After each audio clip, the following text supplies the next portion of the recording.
देखो, तुम लोग संख्या के बारे में पढ़ चुके हो, है ना।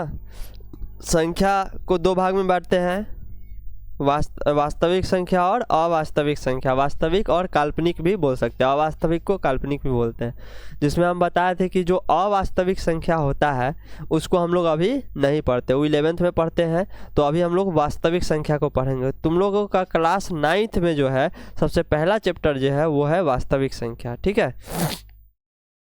तो हम लोगों का जो वास्तविक संख्या है उसी का प्रॉपर्टी वगैरह पढ़ेंगे, ठीक है। उसको संख्या रेखा पे कैसे दर्शाया जाता है उसको पढ़ेंगे। वास्तविक संख्या भी टूटता था ना परिमेय अपरिमेय में, फिर परिमेय टूटता था पूर्णांक, है ना, भिन्न, दशमलव, पूर्णांक फिर टूटता था दोगों में क्या बोलते हैं पूर्ण संख्या, प्राकृत संख्या में। तो ये सब केस के मामले में हम लोग क्या क्या प्रॉपर्टी लगा सकते हैं उस प्रॉपर्टी को पढ़ेंगे। इसको संख्या रेखा पे कैसे दर्शाया जाए उसके बारे में पढ़ेंगे। और पढ़ेंगे यहाँ पे हम लोग कि दो परिमेय संख्याओं के बीच में जो कहते हैं हम लोग ना कि दो परिमेय संख्या है उसके बीच में अनंत परिमेय संख्या है। तो अनंत परिमेय संख्या में से अगर 2 गो 3 गो 4 गो 10 गो पूछ दे तो उसको कैसे निकालेंगे कि किसी दो परिमेय संख्या के बीच में कोई तीसरा परिमेय संख्या कैसे निकालेंगे। ये सब चीज़ इस तुम्हारे पहला चैप्टर में पढ़ना है, ठीक है। तो इसी का थ्योरी पार्ट थोड़ा सा देख लेंगे, उसके बाद कुछ टर्म के बारे में पढ़ लेंगे कि आखिर वो टर्म होता क्या है। फिर उसके बाद एक्सरसाइज के कुछ क्वेश्चन को देख लेंगे जिससे तुम्हारा सारा क्वेश्चन बन जाए, ठीक है। चलो कल संख्या का पूरा कहानी खत्म हो गया था। दशमलव क्या होता है, भिन्न क्या होता है, सारा चीज़ पढ़ा दिए थे। परिमेय संख्या क्या होता है, ये सब चीज़, है ना। आज थोड़ा सा नया टर्म के बारे में तुम लोग पढ़ लो। एक होता है सम संख्या, एक होता है सम संख्या। इसके बारे में भी थोड़ा सा बताए थे। इसको क्या कहते हैं अंग्रेजी में, घरे जाके पढ़ते होगे तो आज बता पाओगे। डंटा का है, क्या नाम है इसका, सम संख्या को अंग्रेजी में क्या कहते हैं?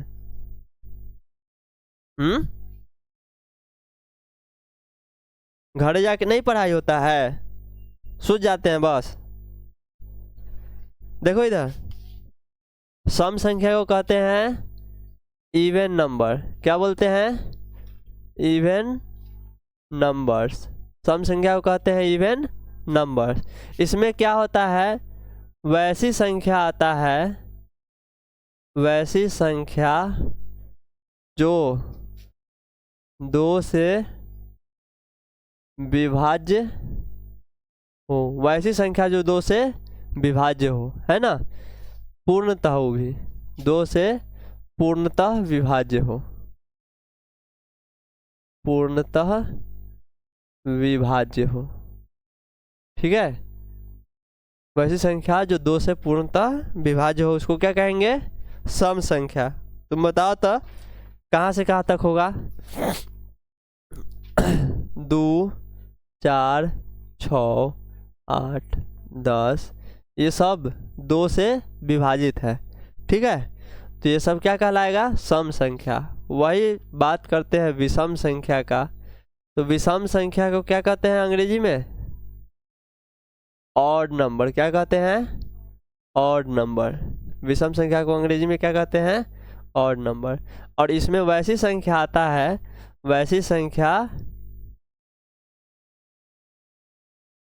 संख्या जो 2 से पूर्णतः विभाज्य न हो, वैसी संख्या जो 2 से पूर्णतः विभाज्य न हो। 1, 3, 5, 7, 9, 11, 13, 15, 17 ऐसे करते करते इन्फिनिटी तक जाएगा, ठीक है। ऐसे करते करते चला जाएगा, ठीक है।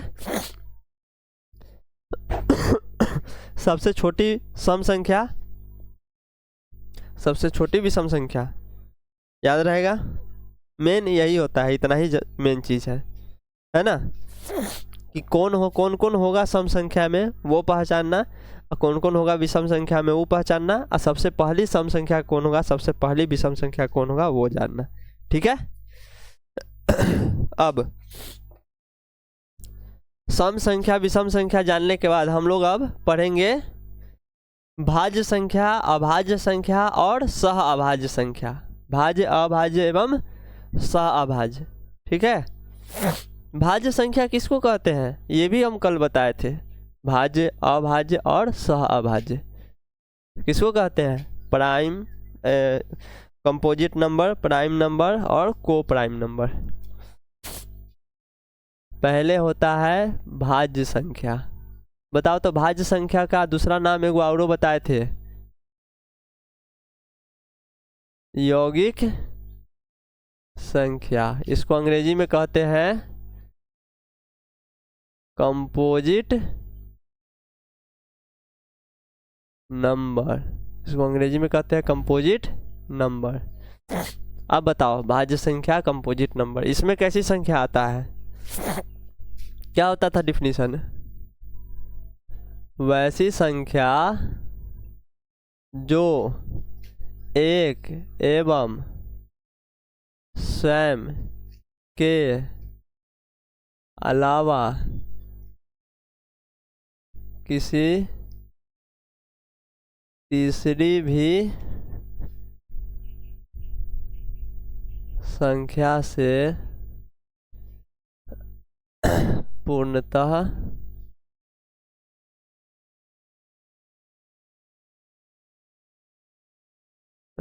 किसी और भी संख्या से विभाज्य हो, किसी और भी संख्या से विभाज्य हो, तो उसे क्या कहेंगे, भाज्य संख्या। जैसे 4 को देखो, एक को छोड़ देते हैं, इस सब केस में एक को बिल्कुल ही छोड़ देते हैं। 4 को देखो, 4 को अगर हम भाग करने जाएंगे तो इसमें 1 से भाग लग जाएगा, 4 में 1 से भाग लग जाएगा, 2 से भाग लग जाएगा और 4 से भाग लगा जाएगा। तो देखो 1 से तो लगा ही, 4 से भी लगा है ना, 1 से भी लगा और 4 से भी लगा, उसके अलावा एक एक्स्ट्रा यानी कि 2 से भी लग गया। तो एक और स्वयं के अलावा किसी तीसरा से भी लग गया, ठीक है, इसमें भाग, तो कहेंगे कि ये कैसी संख्या है, भाज्य संख्या है। ठीक है, और क्या होगा, 6, 7 नहीं होगा, 8 होगा, 9 भी होगा, 10 भी होगा, 11 नहीं होगा, 12 होगा, 13 नहीं होगा, 14 होगा, 15 होगा, 16 होगा। देखो सबसे बड़ा कंफ्यूजन करता है बच्चा सम संख्या और भाज्य संख्या को पहचानने में, है ना। एक चीज याद रखना, प्रत्येक सम संख्या एक भाज्य संख्या है ना, मगर प्रत्येक भाज्य संख्या सम संख्या नहीं होगा। सम संख्या में क्या आता है, वैसी संख्या जो 2 से कटे, जो 2 से कटे, उसमें 2 को छोड़ देते हैं। सम संख्या में तो 2 भी आ जाता है ना, तो 2 को छोड़ के जितने भी सम संख्या वो सब क्या होगा, भाज्य संख्या, है ना। क्योंकि देखो 2 के अलावा सम संख्या में क्या आता है, 4, 6, 8, 10, 12, 1 से भी कटता है, ये सब संख्या स्वयं से भी कटता है, मगर 2 एक एक्स्ट्रा संख्या आ जाता है ना जो इसको काट सकता है ना। उसका तो डिफिनीशन से यही था कि जो 2 से विभाज्य हो, तो 2 के अलावा जितने भी सम संख्या हो सब क्या होगा, भाज्य संख्या होगा। ठीक है, क्लियर है। चलो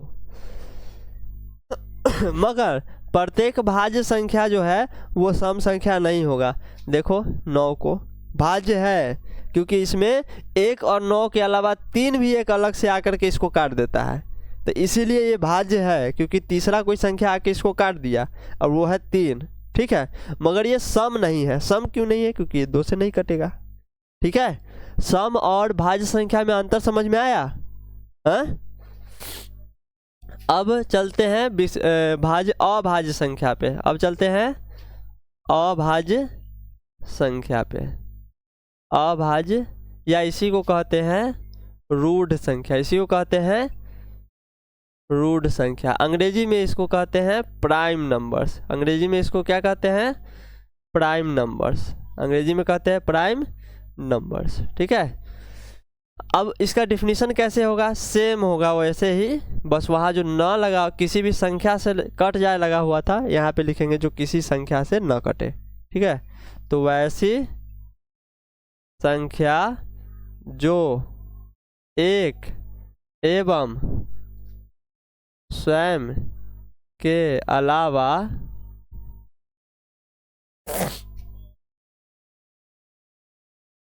किसी भी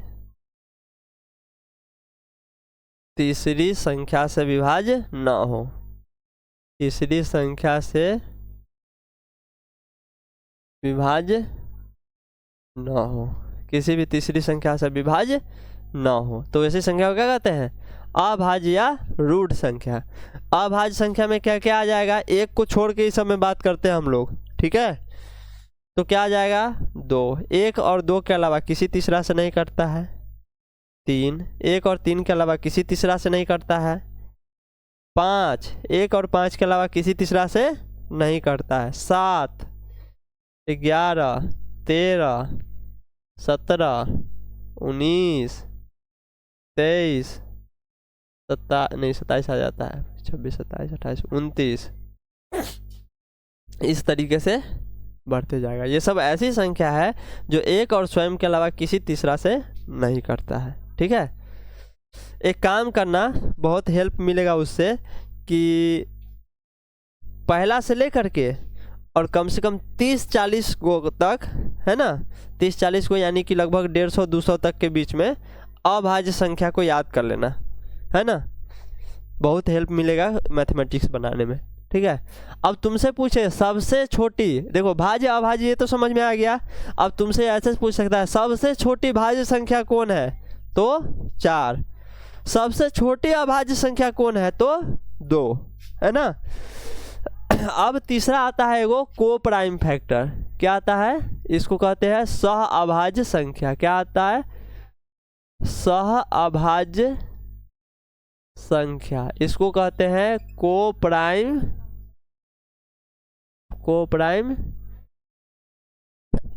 सॉरी को प्राइम नंबर्स, ठीक है? इसमें क्या होता है? तो इसमें देखो, इसमें हमेशा कोई संख्या, 2 वैसी संख्या आएगा, है ना? इसमें हमेशा 2 संख्या को कंसीडर करना होता है। 2 वैसी संख्या आएगा जिसके बीच में एक कॉमन हो, केवल और केवल एक कॉमन हो। मतलब 2 ऐसी संख्या जिसका HCF केवल और केवल 1 हो, मतलब दोनों में केवल एक कॉमन हो। जैसे में 3 और 5, ये दोनों को अगर देखो तो 3 का क्या होता है? 3 गुने 1। 5 का क्या होता है? 5 गुने 1। 1 के अलावा कोई दूसरा कॉमन है इसमें? नहीं है। तो ऐसी संख्या सह अभाज्य संख्या कहलाएगा। वैसे देखो 3/10, है ना? 3 का क्या हो जाएगा? 3 गुने 1। और 10 का क्या हो जाएगा? 5 गुने 2 गुने 1। 1 के अलावा कोई तीसरा संख्या इसमें कॉमन है? तो ये भी सह अभाज्य संख्या आएगा। मगर वही ले लेते हैं 6 और 10, है ना? तो 6 का क्या आ जाएगा? 3 गुने 2 गुने 1। और 10 का क्या आ जाएगा? 5 गुने 2 गुने 1। तो देखो 1 के अलावा यहाँ 2 भी कॉमन आ गया साथ में, है ना? तो जब 2 भी कॉमन आ गया साथ में तो इसका मतलब है सह अभाज्य संख्या ये नहीं है ना? क्योंकि सह अभाज्य के लिए क्या होना चाहिए? केवल एक ही कॉमन होना चाहिए, है ना? तो ऐसी संख्या को क्या कहते हैं? सह अभाज्य संख्या, है ना? तो इसका डिफाइन करने का अगर कोशिश करेंगे तो कहेंगे वैसी 2 संख्याएं जिसका मौसा 1 हो। मौसा 1 का मतलब है कि उसके बीच में कॉमन 1 हो, है ना? मौसा 1 का मतलब है कि उसके बीच में कॉमन 1 हो, ठीक है? अब इसमें कुछ समझाने की हमको ज़रूरत नहीं है। समझ में आ गया ना कि सह अभाज्य कौन है? तुम लोग एग्जाम्पल में देख भी लोगे। चलो अब आते हैं तुम्हारे चैप्टर में। भिन्न उन तो बता ही दिए थे।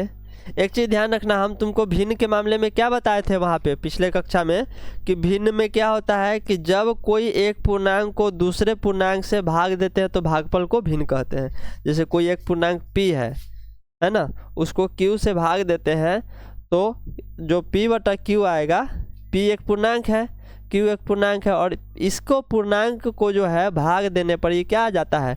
p/q। अगर ये पूर्णांक को p को भाग देते हैं q से तो p/q क्या आ जाता है?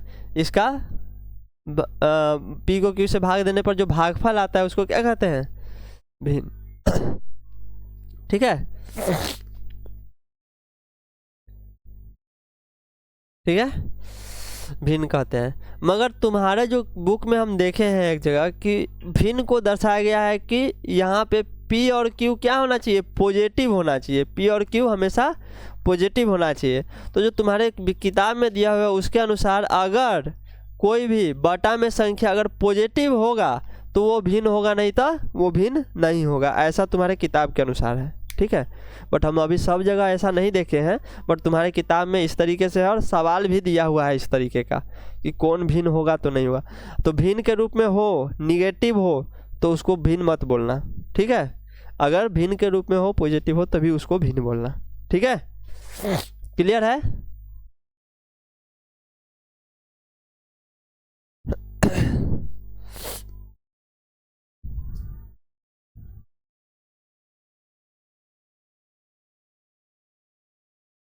अब चलते हैं, थोड़ा मोड़ा क्वेश्चन भी पढ़ेंगे, क्वेश्चन के साथ साथ प्रॉपर्टी भी पढ़ेंगे। एक्सरसाइज 1.1 है ना। देखो तो पहला सवाल क्या है, पहले तो 4-5 सवाल तुम्हारा होगा इस पे लैंग्वेज वाले पे, है ना। सबसे पहला तो सवाल होगा तुम्हारा लैंग्वेज पे। नहीं, पहले ऑब्जेक्टिव दे दिया है। कह रहा है निम्नलिखित में से कौन सा सहअभाज्य युग्म है। ऑप्शन क्या क्या है बताओ।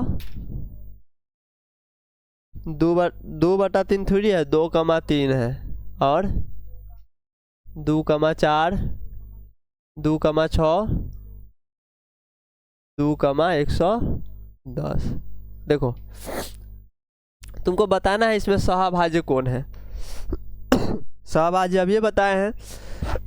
कैसे पहचानते हैं, 2 और 4 में 1 के अलावा 2 भी कॉमन हो जाएगा। 2 और 6 में 1 के अलावा 2 भी कॉमन हो जाएगा। 2 और 110 में 1 के अलावा 2 भी कॉमन हो जाएगा। एक यही एक संख्या दिख रहा है जो 2 और 3 में 1 के अलावा तो कोई दूसरा कॉमन ना हो रहा हो। ठीक है,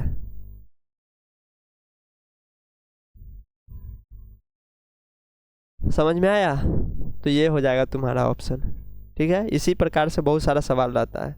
जो बच्चा थ्योरी पढ़ गया उस सवाल को इजीली ख़त्म कर देगा। कह रहा है 5/7 के समतुल्य परिमेय संख्या कौन है। अभी समतुल्य परिमेय संख्या ये सब नहीं बताए हैं ना, तो चलो देख लेते हैं। समतुल्य ये सब प्रॉपर्टी में होता है ना, प्रॉपर्टी पढ़ते हैं इसका तो उसमें होता है। और भी क्या क्वेश्चन है, चलो पहले क्या करते हैं ना, तुमको हम प्रॉपर्टी पढ़ा देते हैं, उसके बाद कुछ और बताएंगे।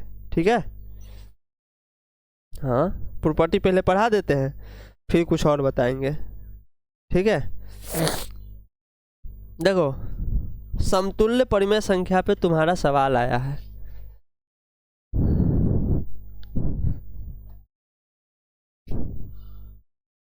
समतुल्य परिमेय संख्या, समतुल्य परिमेय संख्या क्या होता है। समतुल्य परिमेय संख्या नाम से तुमको पता चल रहा होगा, समतुल्य है ना, मतलब कि इक्विवेलेंट, इक्विवेलेंट।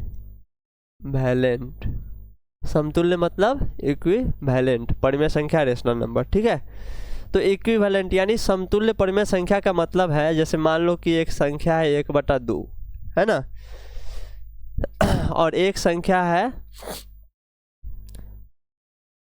2/4।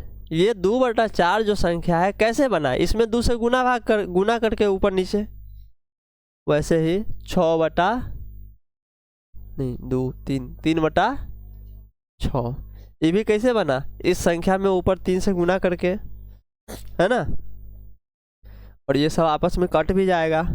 तो ये सब जो संख्या आ रहा है 4/8, ये सब जो संख्या आ रहा है ये सब क्या है, ये परिमेय संख्या 1/2 का समतुल्य है ना। ये सब क्या है, परिमेय संख्या 1/2 का क्या है, समतुल्य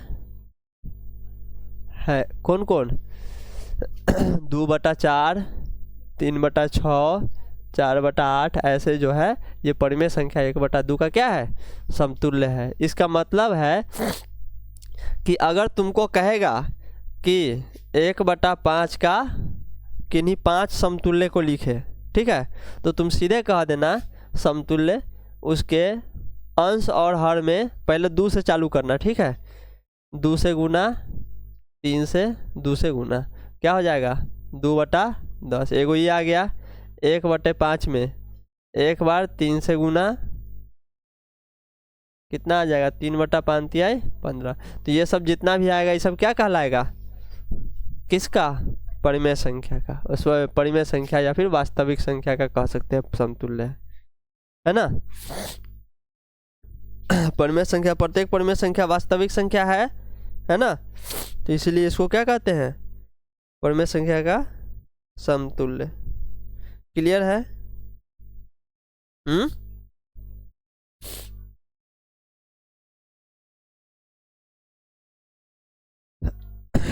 अगर तुमसे पूछ दे 2 का समतुल्य क्या है, क्या कहोगे?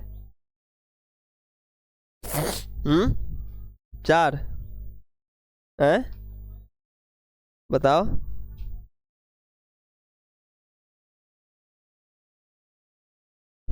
ये तुमसे पूछवे नहीं करेगा, तुमसे परिमेय संख्या का ही पूछेगा समतुल्य, ठीक है, अक्सर।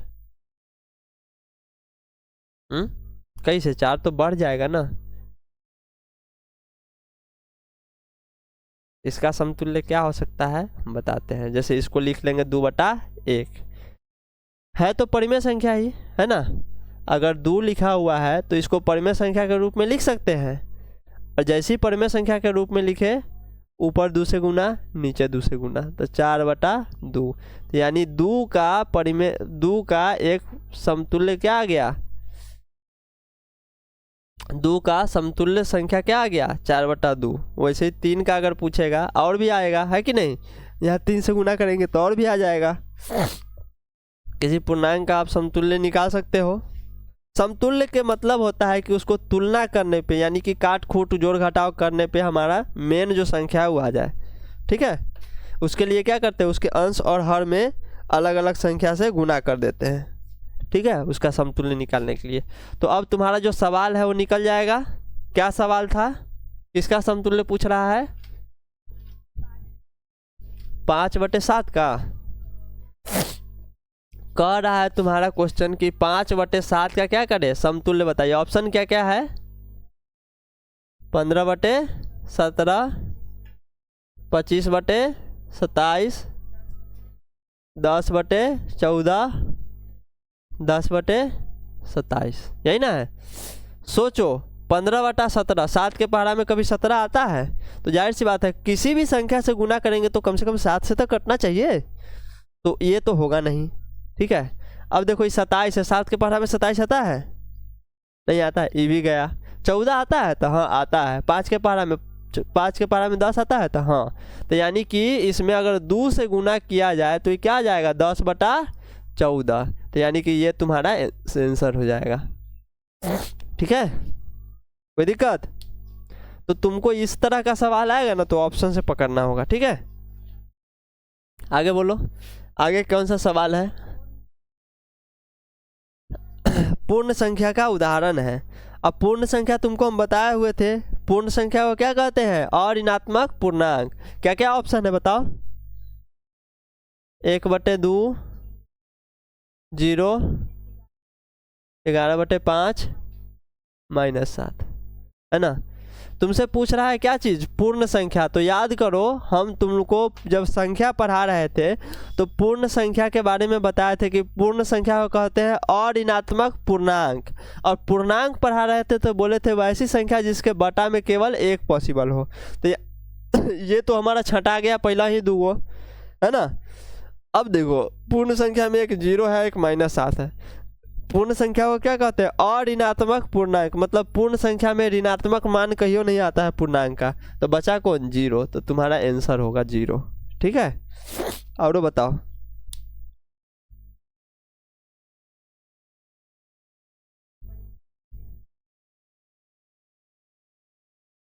-5/7 7 एक परिमेय संख्या है और कह रहा है इसे ये भी कहा जा सकता है। अब क्या है प्राकृत संख्या, पूर्ण संख्या, बताओ तो ऑप्शन क्या क्या है। प्राकृत संख्या, प्राकृत संख्या, पूर्ण संख्या, भिन्न तो होगा नहीं, हम अभी ये बताए थे कि तुम्हारे किताब में माइनस में जो संख्या दिया हुआ है बटा के रूप में उसको भिन्न नहीं कह रहा है। और बोलो, और है वास्तविक संख्या। देखो एक चीज समझ लो, इस सब में से सबसे बड़ कौन है? हाँ, सबसे बड़ा नीचे वाला है ना, क्योंकि वास्तविक संख्या में ही भिन्न भी आ जाता है, पूर्ण संख्या भी आ जाता है, प्राकृत संख्या में आ जाता है। अब प्राकृत संख्या और पूर्ण संख्या में आता है पूर्णांक। अब पूर्णांक कहता है कि बटा में हमारा क्या होना चाहिए? केवल 1 होना चाहिए, है ना। तो जाहिर सी बात है ये दोनों का ऑप्शन तो हमारा खत्म हो गया। भिन्न तो है मगर ये निगेटिव है, तो भिन्न भी खत्म हो गया, है ना। तो बचा क्या चीज़? वास्तविक संख्या। तो इसको वास्तविक संख्या बोलेंगे। आगे बोलो।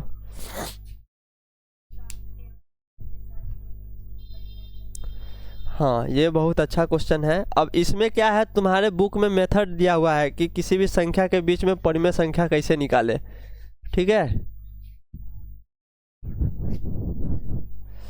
उसके बीच में कोई टॉपिक छूट रहा है क्या, देख लेते हैं, तब तुमको वो सब पढ़ाएंगे।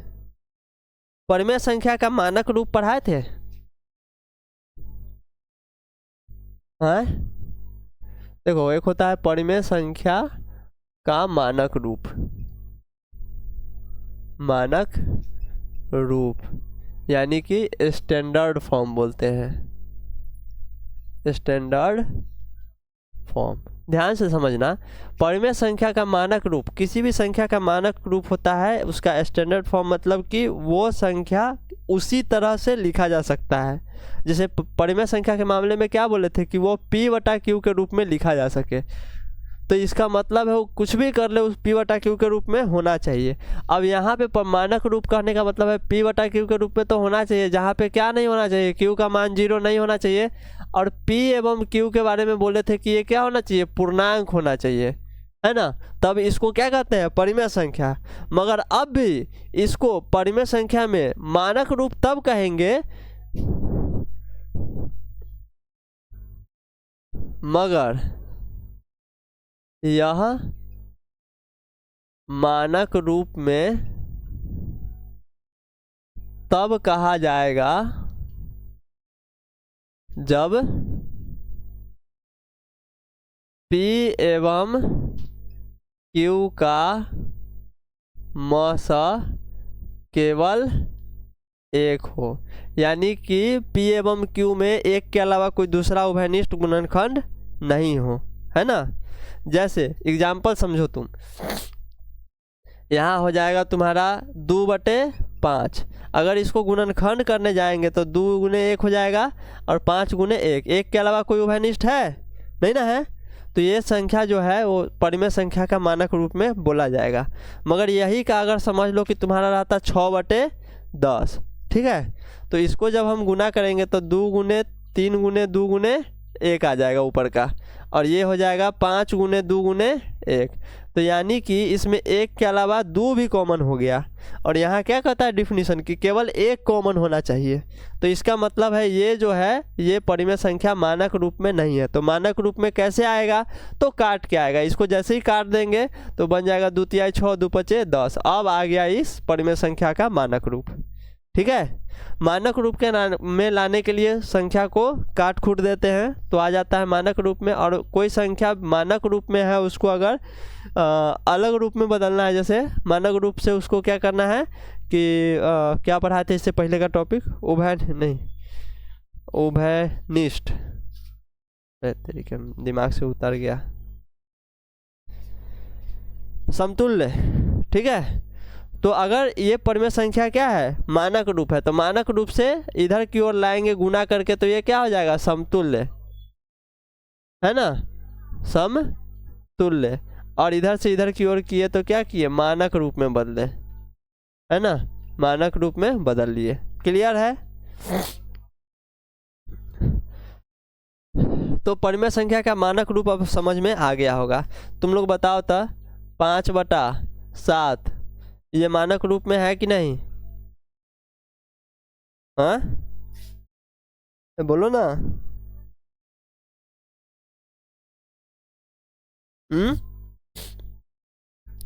ये मानक रूप में है कि नहीं है? अरे जाहिर सी बात है, 5 और 7 में जो है कोई दूसरा एक के अलावा कट ही नहीं रहा है, तो क्या हो जाएगा? ये मानक रूप में होगा। 12/6 ये मानक रूप में होगा। दो क्या, इसमें 6 खुद कॉमन हो जा रहा है ना, तो ये नहीं होगा। मेरे ख्याल से मानक रूप समझ में आ गया है तुम लोगों को। आगे का टॉपिक है एक परिमेय संख्या का मानक रूप, उसका तो परिमेय संख्याओं के जोड़ एवं गुना का नियम। अब नियम पे आते हैं ना। देखो कुछ कुछ नियम दिया हुआ है, उसको पढ़ लेते हैं, फिर पढ़ेंगे हम लोग क्या चीज़, इसको दो परिमेय संख्या के बीच में परिमेय संख्या निकालने की विधि। ठीक है मनीष, तब तक तुम याद करो बायोलॉजी वाला। ठीक है, इसके बाद तुम्हारा ही आते हैं। अभी आधा घंटा ही हुआ है। चलो देखो समझो। अब हम लोग पढ़ेंगे परिमेय संख्या का जोड़ एवं गुना का बीजीय नियम। तुम्हारा टॉपिक दिया हुआ है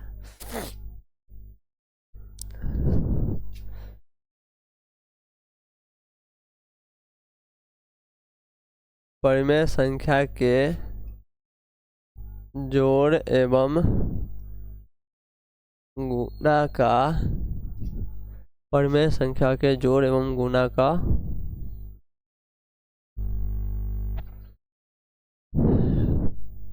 प्रॉपर्टी पढ़ेंगे। ठीक है, नियम, और उसको कहते हैं हम लोग बीजीय नियम, है ना।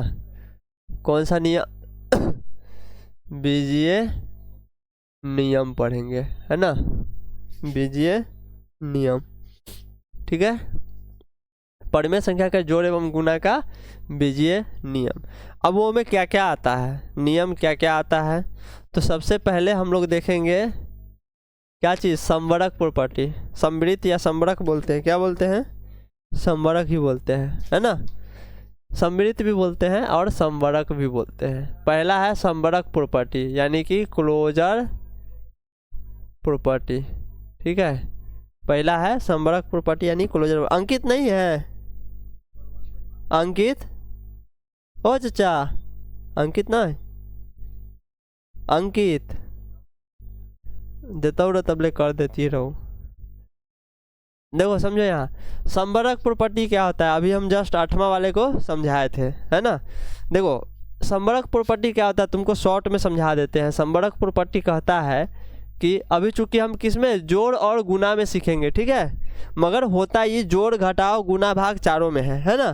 संवरक प्रॉपर्टी क्या कहता है कि जोड़ घटाव और गुना भाग में इसको हम लोग निकालते हैं। और संवरक प्रॉपर्टी समझ लो कि ये एक तरह का क्या है, मशीन है। इसमें ये लगता है मैथमेटिकल ऑपरेशंस, है ना, ये लगता है मैथमेटिकल ऑपरेशंस। इधर हम डाले परिमेय संख्या, इधर भी डाले परिमेय संख्या, दोनों में परिमेय संख्या डाल दिए। अब सेम भी ले सकते हैं, अलग अलग भी ले सकते हैं, मगर परिमेय संख्या भी ही होना चाहिए। ठीक है, तो इस परिमेय संख्या को जब दोनों में डालेंगे और उसके बाद ये ऑपरेशन, चाहे वो जोड़ लगाए, घटाओ, गुना या भाग, तो ये जो संख्या आएगा लास्ट में वो भी आना चाहिए परिमेय संख्या। ठीक है, जो संख्या इस मशीन में डाले तो अगला में भी आना चाहिए वही संख्या। ठीक है, मगर ये हमेशा सही नहीं होता है, भाग के केस में इसमें गड़बड़ कर देता है। अगर परिमेय संख्या के मामले में अगर देखा जाए, परिमेय संख्या का ही बोल रहा है ना, हाँ, परिमेय संख्या के मामले में देखा जाए भाग के केस में गलत कर देता है। अब देखो थोड़ा सा समझा देंगे तो तुमको समझ में आ जाएगा। परिमेय संख्या के पहले जोड़ के मामले में बताते हैं। कोई एक परिमेय संख्या बताओ, दूगो जो डालेंगे इसमें। पूर्णांक होता है ना परिमेय संख्या, मान लो एगो 8 है और एगो 2 है, जोड़ेंगे तो 10। परिमेय संख्या को दूगो परिमेय संख्या को मशीन में डाले, ऑपरेशन लगाए जोड़ का, आ गया 10, और ये जो आया 10 ये भी परिमेय संख्या है। यानी कि परिमेय संख्या जोड़ के रूप में समवर्क नियम को फॉलो करता है। परिमेय संख्या जोड़ के मामले में समवर्क नियम को फॉलो करता है। ठीक है, क्लियर है। चाहे कोई भी तुम रख लो परिमेय संख्या, उसको जोड़ोगे तो वो परिमेय संख्या ही आएगा। नियम ही है, परिमेय संख्या का जोड़ करते हैं परिमेय संख्या के साथ तो हमेशा परिमेय संख्या आता है, और इसीलिए वो हमेशा जो है समवर्क नियम को फॉलो करेगा। ठीक है, सेम होता है घटाव के मामले में। घटाव के मामले में भी क्या होता है, अगर तुम रखोगे कोई भी परिमेय संख्या, है ना। इतना जल्दी इंक खत्म हो गया, नीचे भाग जाता है लगता है। मार्कर को जो टेढ़ा करके लिखते हैं ना, इसी वजह से।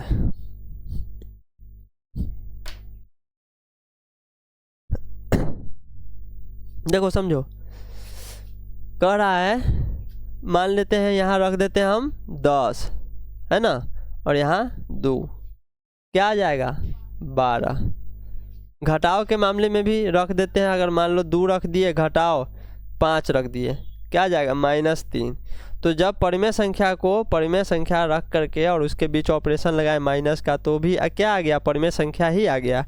तो वैसे केस में जब परिमेय संख्या को माइनस प्लस या जोड़ घटाव कुछ भी करते हैं ऑपरेशंस हाँ, परिमेय संख्या नहीं होता है माइनस में। अरे परिमेय संख्या जो होता है उसमें तुम्हारा आ जाता है पूर्णांक। और याद करो, पूर्णांक -∞ से +∞ तक की संख्या था उसमें, तो नहीं आ जाएगा परिमेय संख्या में हैं। तब परिमेय संख्या भुला रही है, संख्या पढ़ाए हुए हैं हम पूरा, जाके देखो उसको। ठीक है, तो परिमेय संख्या को घटाव के मामले में भी तुम जब भी परिमेय संख्या को रखोगे दोनों तरफ, तो तुम्हारा आ जाएगा परिमेय संख्या ही। तो घटाव के मामले में भी परिमेय संख्या समवर्क नियम को फॉलो करता है। गुणा के मामले में भी ये परिमेय संख्या के समवर्क नियम को फॉलो करता है। ठीक है, गुणा के मामले में भी दो, अगर तुम परिमेय संख्या को परिमेय संख्या के साथ हमेशा गुणा करो तो वो परिमेय संख्या ही आता है। ठीक है, गड़बड़ कहाँ होता है, भाग में। और एक जगह गड़बड़ होता है कि मान लो एगो ले लिए 8, कुछ भी दूसरा संख्या, और एगो ले लिए 0, तो 8 को या कोई भी संख्या को अगर 0 से भाग देते हैं तो क्या बन जाता है, अपरिभाषित। 0 थोड़ी बनता है, 0 ऊपर रहेगा तब जाकर के वो 0 बनेगा। ये बन जाता है अपरिभाषित, जिसको परिभाषित नहीं किया जा सकता, है ना। अपरिभाषित मतलब ये परिमेय संख्या नहीं बना। 2 को डाले तो परिमेय संख्या, मगर इसका जो आंसर है वो परिमेय संख्या नहीं आया। ठीक है, मशीन में डाले तो परिमेय संख्या, मगर हमको मशीन से जो निकला, हम सोचे परिमेय संख्या निकलेगा, वो परिमेय संख्या नहीं निकला, यूजफुल प्रोडक्ट निकला ही नहीं। तो यानी कि परिमेय संख्या समवर्क नियम, भाग के मामले में समवर्क नियम को फॉलो नहीं करता है। ठीक है, बट हमको पढ़ना है किसके, जोड़ और गुणा के मामले में। तो याद रखेंगे, जोड़ और गुणा के मामले में हमेशा परिमेय संख्या क्या करता है, समवर्क नियम को फॉलो करता है। समवर्क नियम समझ में आ गया अच्छा से, है ना। अब दूसरा नियम पढ़ेंगे हम लोग, क्रम विनिमय नियम, जिसको हम लोग कहते हैं कम्यूटेटिव प्रॉपर्टी, है ना। क्रम विनिमय नियम, कम्यूटेटिव प्रॉपर्टी, क्रम विनिमय नियम। दो तरीके, मार्कर सबको हो क्या गया है, फिर सूख गया, अभी उगेगा एकदम गाढ़ा कलर से, तनका देर छोड़ देंगे तो। देखो यहाँ समझो, दूसरा पढ़ते हैं हम लोग, समवर्क नियम हो गया, क्रम विनिमय नियम। क्रम विनिमय नियम क्या पढ़ते हैं, क्रम विनिमय नियम। इसको हम लोग कहते हैं कम्यूटेटिव प्रॉपर्टी। ठीक है, प्रॉपर्टी दिखाई दे रहा है कि नहीं, इसको कहते हैं हम लोग क्रम विनिमय नियम, कम्यूटेटिव प्रॉपर्टी। ठीक है, नाम से ही पता है कि कह रहा है क्रम विनिमय, मतलब क्रम को इधर उधर बदल दो। अगर मानते हैं कि पहला संख्या, परिमेय संख्या देखो कैसा गाढ़ा होगा। अब परिमेय संख्या को, किसी एक परिमेय संख्या को हम लोग क्या कर रहे हैं, जोड़ और गुणा के मामले देख रहे हैं। तो जब एक कोई परमेय संख्या को दूसरे कोई परमेय संख्या के साथ जोड़ते हैं तो वो बराबर होना चाहिए। इसके मान को जब पलट देंगे उस समय अगला बार में तो उसके बराबर होना चाहिए। मतलब अगर a प्लस बी रख रहे हैं तो वो बराबर होना चाहिए b प्लस a के। क्रम विनिमय का मतलब है उसका क्रम पलट दिए तब भी उसके बीच में कोई फर्क नहीं पड़ना चाहिए, ठीक है। और दूसरा होता है गुना के मामले में, तो a गुने b जो है b गुने a के बराबर होना चाहिए। अगर ये दोनों को ये फॉलो करेगा हमेशा तो कहेंगे कि परिमेय संख्या जो है क्रम विनिमय नियम के जोड़ और गुना के मामले में इसको फॉलो करता है, ठीक है। रख के देख लो। हमेशा हम लोग जानते हैं कि कुछ भी रखेंगे, कोई भी संख्या निगेटिव पॉजिटिव कुछ भी रख दो, है ना, जोड़ है तो हमको दिक्कत नहीं है, ठीक है। जैसे देख लो हम रख दिए 4 और एगो रख दिए 2, तो 2 + 4 करेंगे तो दोनों का 6 ना आएगा आंसर। एगो रख दिए -2 और 4, 6 रख दिए, क्या आ जाएगा, 6 में से 2 जाएगा, 6 में से 2 जाएगा। अरे जब भी चिन्ह बराबर नहीं होता है, दो संख्या के बीच में अगर चिन्ह बराबर नहीं है तो क्या करते हैं, बड़े वाले में से छोटा को घटाते हैं और चिन्ह किसका लिखते हैं, बड़ा वाला का। तो यहाँ पे क्या हो जाएगा 4 और उधर भी क्या आ जाएगा 4। समझ में आ गया। तो कुछ भी तुम रखो वो हमेशा बराबर आएगा, है ना। गुना के मामले में भी वही केस है, ठीक है। करके देख लो दोनों के बीच में गुना के मामले में भी वही केस है, हमेशा दोनों क्या होता है, बराबर होता है ना। 4 दूना 8, तो 8 बराबर 8 हो गया। माइनस प्लस लिए तब भी 6 दूना 12 माइनस में, तो ये 12 हो गया माइनस में, मतलब हमेशा बराबर आएगा। तो क्रम विनिमय नियम को ये जोड़ और गुना के मामले में हमेशा फॉलो करता है। क्रम विनिमय नियम का मतलब है कि उसके अंक को बदल करके उसके बीच में ऑपरेशंस को लगाना, ठीक है। और दोनों आरी बराबर आना चाहिए इस चीज़, ठीक है। उसके बाद आता है क्रम विनिमय के बाद आता है साहचर्य नियम। क्रम विनिमय नियम के बाद आता है साहचर्य नियम। तीसरा आता है साहचर्य नियम, इसको कहते हैं एसोसिएटिव प्रॉपर्टी, इसको कहते हैं एसोसिएटिव प्रॉपर्टी, ठीक है। इसको कहते हैं एसोसिएटिव प्रॉपर्टी, ठीक है। साहचर्य नियम, ठीक है। ये क्या होता है कि जैसे देखो इसमें 2 तरीका होता है। जैसे इसमें 3 परिमेय संख्या को लेंगे, ठीक है। एक लेंगे a, एक लेंगे b और एक लेंगे c। जोड़ के मामले में और गुना के मामले में हमको देखना है, बाकी किसी पे नज़र नहीं डालना है अभी फ़िलहाल।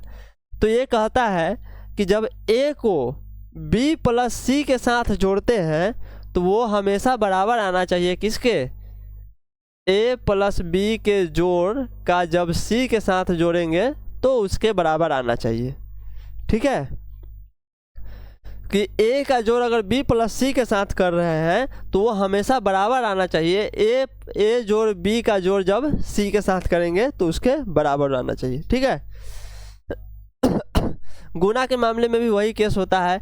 a का गुना अगर b गुने c के साथ करेंगे तो a गुने b का जो गुना c के साथ होगा तो वो बराबर आना चाहिए, ठीक है। तो इस केस में भी ये फॉलो करता है और इस केस में भी इसको फॉलो करता है। तुम रख के चेक कर सकते हो। अगर तुमको 2 संख्या दे दे, मान लो कि 4 और 6, 3 वो संख्या की जरूरत होती है ना, एगो मान लेते हैं -2 है, ठीक है। जोड़ के केस में देखते हैं तो 4 जोड़ 6 जोड़ -2 है ना, बराबर होना चाहिए 4 जोड़ 6 प्लस -2 के। जब भी हम कोई संख्या बीच में माइनस घुसाते हैं, माइनस में कोई संख्या को लिखते हैं और जोड़ में हो तो हम क्या करते हैं, उसको घेर देते हैं। याद रखना, इधर भी देखो इसी -2 को रखे हैं तो घेर दिए। घेरना इसलिए ज़रूरी होता है कि दोनों का गुना हो जाता है उसमें, ठीक है। तो यहाँ क्या हो जाएगा 4 जोड़ 6 माइनस प्लस माइनस क्या हो जाएगा, इसके बीच में घेरा हुआ है यानी कि गुना है, तो 6 - 2, और यहाँ देखो 6 4 10, और ये क्या हो जाएगा प्लस माइनस माइनस 2। तो देखो अब देखो इसमें अगर 6 में से 2 घटाएंगे कितना आ जाएगा 4, और यहाँ 16 में से नहीं 16 नहीं 6 4 10 है ना, 10 में से 2 घटाएंगे 8, इधर भी 8 उधर भी 8, कोई फर्क पड़ा नहीं ना पड़ा। तो हमेशा ऐसा ही होता है, ठीक है, कि अगर कोई 3 परिमेय संख्या लेते हैं तो वो जो है उसका अगर जोड़ करते हैं तो जोड़ के मामले में सभी परिमेय संख्या जो है साहचर्य नियम को फॉलो करता है। और साहचर्य नियम क्या है, ये वाला और ये वाला, गुना के मामले में ये, जोड़ के मामले में ये, ठीक है, कोई दिक्कत इसमें। अब देखो यहाँ साहचर्य नियम गुना के मामले में भी सेम होता है, तुम रख के देख लो इसको, कोई भी संख्या रखो, हम इसको रख लेते हैं। तो देखो गुना के मामले में क्या होगा, एक जगह पे 4 रखे, गुना किए 6 गुने -2 से, है ना, तो ये बराबर आना चाहिए, जगह नहीं है, अच्छा इधर कर देते हैं, इधर मुँह टेढ़ा कर देंगे, हाँ हाँ। अब देखो 4 गुने 6 का गुना करेंगे -2 के साथ। कभी भी माइनस में अगर कोई संख्या लिखो ना तो उसको अक्सर घेर दिया करो, ठीक है। देखो तो ये क्या हो जाएगा 4 गुने, अब देखो 6 है और 2 है, 6 दूना 12, अब प्लस माइनस क्या हो जाएगा माइनस, तो ये क्या आ गया माइनस में 12, ठीक है। और इधर भी वही हो जाएगा 6 चौक 24, है ना, और यहाँ पे गुना होगा उसका -2 से, है ना। इस केस में भी माइनस प्लस माइनस, अब 12 चौक 48, 12 चौक 48, वो भी माइनस में, माइनस प्लस माइनस, वैसे यहाँ माइनस प्लस माइनस, और 24 दूना 48 आ गया बराबर, है ना। तो हमेशा जो है ये साहचर्य नियम को फॉलो करेगा। फॉर्मूला समझ में आ गया, अरे क्रम विनिमय नियम को मिटा दिए, ठीक है। तुम लोग वीडियो को पीछे करके जब डालेंगे, पीछे करके इसमें जो फॉर्मूला लिखाते हैं ना वो इसके नीचे घुसा देना, ठीक है, इसके नीचे रख देना, ठीक है, ताकि याद रहेगा कि किस में क्या होता है। संबरक नियम भी पढ़ाए हैं, उसको भी उसी के नीचे रखना है, एक लाइन से तुम लोग बनाना, ठीक है। जो हमारे पास तो जगह नहीं है ना बोर्ड पे, तो हम मिटा देते हैं, तुम लोग एकदम सीरियली लिखना इसको, ठीक है। चलो साहचर्य नियम हो गया, और क्या क्या नियम है। अब कहता है तत्समक अवयव की उपस्थिति, है ना, एग्जिस्टेंस ऑफ तत्समक अवयव। तत्समक अवयव पहले क्या होता है, पहले तो वो समझ लोगे तब इसको जो है तुम बना सकते हो, ठीक है। देखो तत्समक अवयव क्या होता है वो समझ लोगे तो ये सब चीज़ तुमको आराम से बन जाएगा।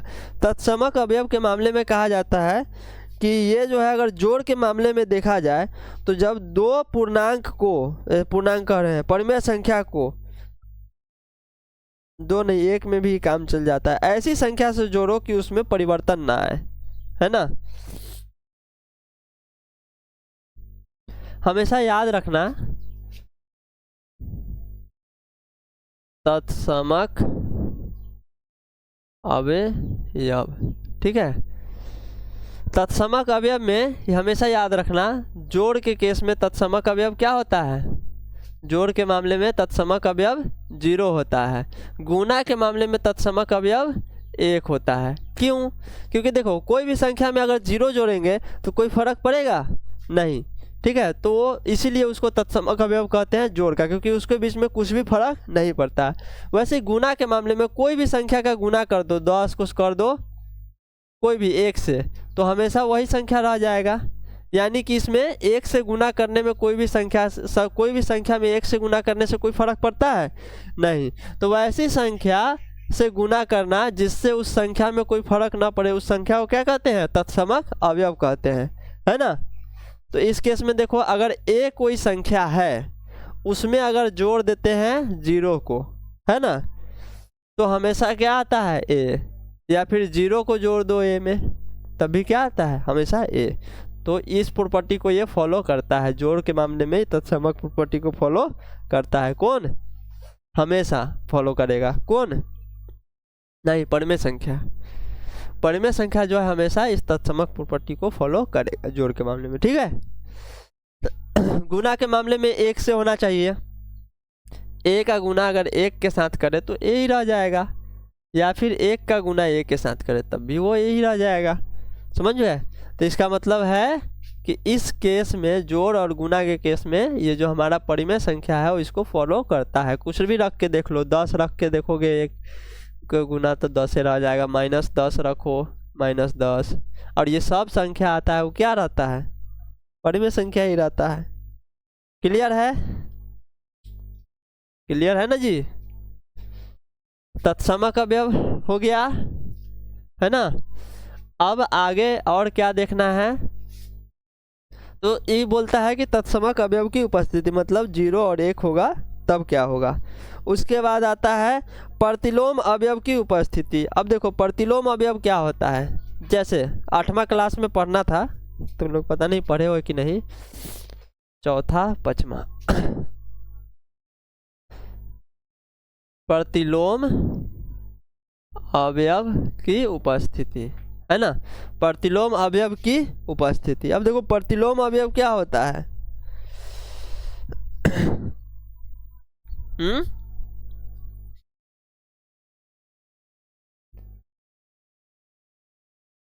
वर्स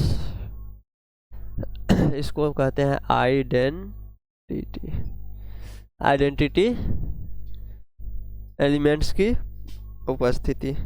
ठीक है, अब बताओ।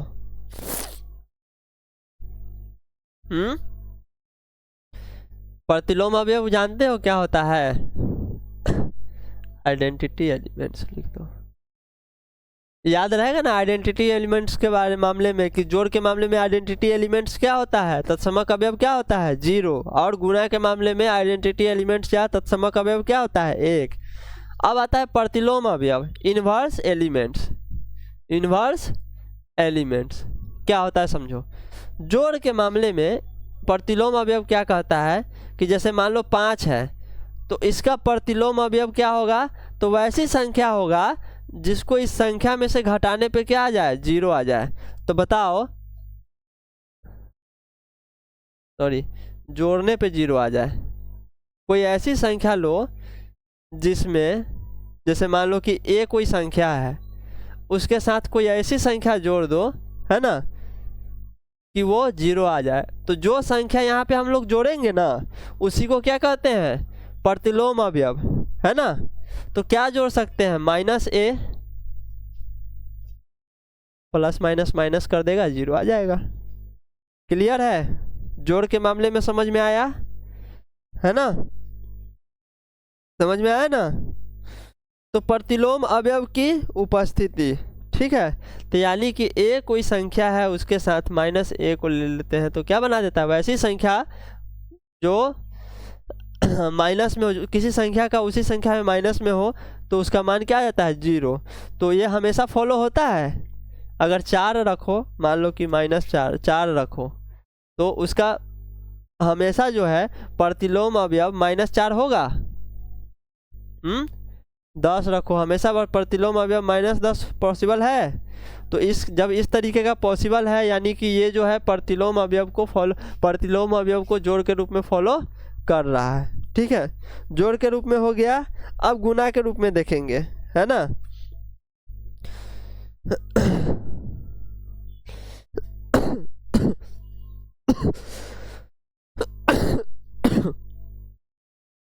जोड़ के रूप में प्रतिलोम अवयव क्या जाता है? उसी संख्या का निगेटिव मान।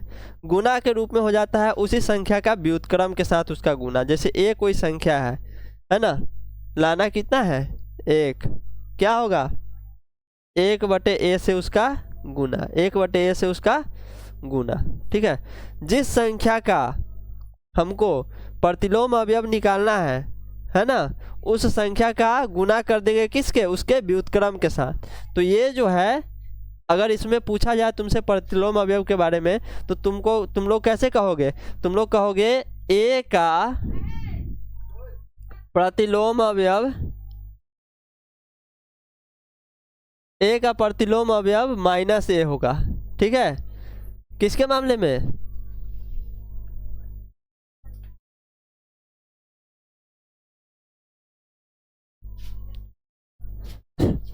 और ए का प्रतिलोम अवयव गुना के मामले में क्या हो जाएगा?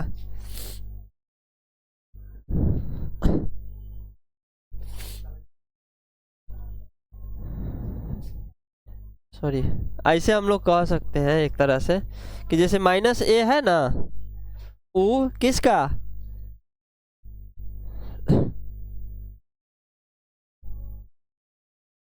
ए के जोड़ का प्रतिलोम अवयव है, योग या जोड़ का प्रतिलोम अवयव है। क्लियर है? माइनस ए जो है ए में योग का है ना, ए के योग का प्रतिलोम अवयव है। योग लगा दिए मतलब जोड़ घटाव वाला के केस का पूछ रहा है। 1/a जो है ए का गुना के रूप में क्या है? प्रतिलोम अवयव है, प्रतिलोम अवयव है। प्रतिलोम अवयव का मतलब ही होता है कि उसको कैंसिल कर दिया जाए, है ना। तो पूछेगा कभी भी प्रतिलोम अवयव किसी भी संख्या का, तो निकाल के बता दोगे। तुमको आंसू क्या लगने लगता है रे? ड्राई होता है क्या आंख? कुछ आता है, रात में नहीं सोती हो? चलो देखो, अब है लास्ट ही है, दूगो पढ़ा करके ख़त्म करेंगे, फिर उसके बाद आगे पढ़ाएंगे अगला दिन। वितरण या बंटन नियम, इसको कहते हैं डिस्ट्रीब्यूटिव प्रॉपर्टी। वितरण या बंटन नियम। अगला है प्रतिलोम अवयव हो गया।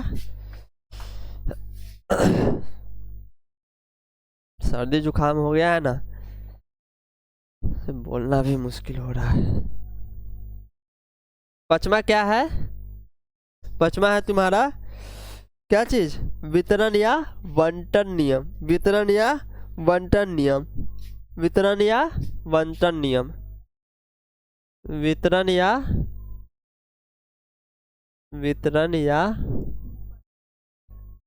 बंटन नियम। इसको क्या कहते हैं? नियम गलत हो गया। कैसे होता है नियम रे? हर्षिकार होता है कि दीर्घिकार? हर्षिकार होता है ना। ठीक है। वितरण या बंटन नियम, इसको क्या कहते हैं? Distributive property. क्या कहते हैं? Distributive property. इसका कहना है कि अगर कोई संख्या ए है ना, हम परिमेय संख्या की बात कर रहे हैं। अगर कोई संख्या ए है, उसको b प्लस सी के साथ अगर गुना किया जाए तो a जो है a गुने b जोड़ a गुने सी के बराबर आएगा। ठीक है, समझ में आया? तो वितरण या बंटन नियम या डिस्ट्रीब्यूटिव प्रॉपर्टी कहता है कि p कोई संख्या है, उसको b प्लस सी के साथ, a कोई संख्या है जिसको b प्लस सी के साथ गुना किया जाए तो ab गुने ac के बराबर आएगा। तो जब ये बराबर आएगा तो कहेंगे ये जो है वितरण या बंटन प्रॉपर्टी को फॉलो करता है। अगर नहीं आएगा बराबर तो फॉलो नहीं करता है। तुम अपने केस में कोई भी परिमेय संख्या रख के देख लो, ये हमेशा फॉलो करेगा। ठीक है, क्वेश्चन देखेंगे तो हम इसकी बात करेंगे। अभी बस ये फॉर्मूला लिख लो कि वितरण या बंटन नियम में क्या होता है। अब एक नियम और है काट नियम, एक और है काट नियम, एक और है काट नियम। नियम तो और भी बहुत सारा है इसमें, है ना, बीजगणित में, मगर इसमें तुम लोगों को इतना ही पढ़ना है। काट नियम को कहते हैं क्या चीज़? कैंसिलेशन प्रॉपर्टी या कैंसिलेशन लॉ, है ना। कैंसिलेशन प्रॉपर्टी, कैंसिलेशन प्रॉपर्टी, काट नियम। इसका क्या कहना है? तो देखो, ये कहता है कि अगर कोई संख्या a है, अगर कोई संख्या, हम बात कर रहे हैं परिमेय संख्या की, यहाँ पे अगर कोई संख्या a है, ठीक है, उसको किसी संख्या b के साथ जोड़ते हैं, ठीक है, और इसी a का जोड़ किसी c के साथ हो जाता है ना, और ये दोनों हमेशा बराबर आ रहा है, तो ये कहता है तब इसका मतलब है कि बी और सी क्या होगा, बराबर होगा। तुम सोच के देखो ना, ए और ए जो है वो जब ए जो है एक ही संख्या है तो जाहिर सी बात है उसमें कोई बराबर संख्या ना जोड़ेंगे तो वो बराबर आएगा आपस में। तो वही कहता है प्रॉपर्टी काट नियम, और कुछ नहीं है, यही कहता है कि ए प्लस बी को जब जोड़ते हैं तो वो ए प्लस सी के बराबर अगर आ जाए तो बी और सी क्या होगा, बराबर होगा। ठीक है, वैसे ही इसका एक और नियम है, वो कहता है कि अगर ए जो है क्या हो, जीरो नहीं हो, है ना, ए जो है वो जीरो नहीं, तो हो गया जोड़ के मामले में, है ना। अगर कह रहा है कि ए का मान अगर जीरो नहीं हो, ए का मान अगर जीरो नहीं हो, तो ए के गुना अगर बी के साथ करते हैं और उधर ए का गुना अगर सी के साथ करते हैं, दोनों बराबर आ जाता है, तब इसका मतलब है कि यहाँ पे तुम्हारा बी और सी क्या है, बराबर है। ठीक है, क्लियर है, बशर्ते ए के जगह पे हमको जीरो नहीं लेना है। ठीक है, सोच के देखो ना, ए के जगह पे जीरो लेंगे तो इधर हम कुछ भी संख्या रख देंगे, इन्हें 10 रख देंगे, इन्हें 2 रख देंगे, तो ये जीरो बना देगा दोनों को, तो गलत कर देगा ना। तो जब ए के मामले में अगर जीरो नहीं लेते हैं तब जो है यहाँ पे ए अगर जीरो नहीं लेते, एक भी ले लेते हैं, तो यहाँ और यहाँ वाला संख्या सेम होगा, तभी ना इसको जो है बराबर आएगा मान। यहाँ एक लेते हैं और ए के जगह पे मान लो 4 है, ए के जगह पे क्या है 4 है, तो यहाँ एक रहेगा और यहाँ भी एक रहेगा, तब ना एक का 4 से गुना, एक के 4 के गुना के बराबर होगा। समझ रही हो ना बात को, तो वही चीज़ कह रहा है। तो ये जस्ट एक समझने के लिए है, बाकी तो दिमाग में आ ही जाता है। तो काट नियम ये होता है इसका प्रॉपर्टी। ठीक है, यही इतना प्रॉपर्टी तुम लोगों को पढ़ना है जोड़ और गुना के मामले में इसका। ठीक है, बीजगणित में इस प्रॉपर्टी को ध्यान से पढ़ लेना। ठीक है, और समझ लेना जब क्वेश्चन आएगा ना। ठीक है, देखो कोई भी थ्योरी पार्ट पढ़ाते हैं ना, जैसे ये थ्योरी पार्ट ही है, बोरिंग लगेगा। ठीक है, शुरू में तो एक बारी क्या करना, तुम घरे जा कर के जो एप्लीकेशन है उस पर जाना और एक बार थ्योरी को पढ़ लेना, उसके बाद इसका क्वेश्चन प्रैक्टिस करना। ठीक है, एक बार पूरा एक्सरसाइज कंप्लीट हो गया तब फिर जाकर के जब तुम इसको पढ़ोगे ना तो ये सब चीज़ एकदम समझ में, अच्छा ये ऐसे हुआ था, अच्छा ये ऐसे हुआ था, तब समझ में आएगा पूरा। ठीक है, तो इसको तुमको 2 बार देखना चाहिए। ठीक है, एक बार एक्सरसाइज बनाने से पहले ताकि तुमको पता चल जाए कि आखिर क्या क्या होता है, एक बार एक्सरसाइज बनाने के बाद ताकि तुमको एक्चुअल में समझ में आ जाए कि ये क्या होता है। ठीक है, तो आज इतना ही रहने देते हैं, फिर कल पढ़ेंगे। ठीक है।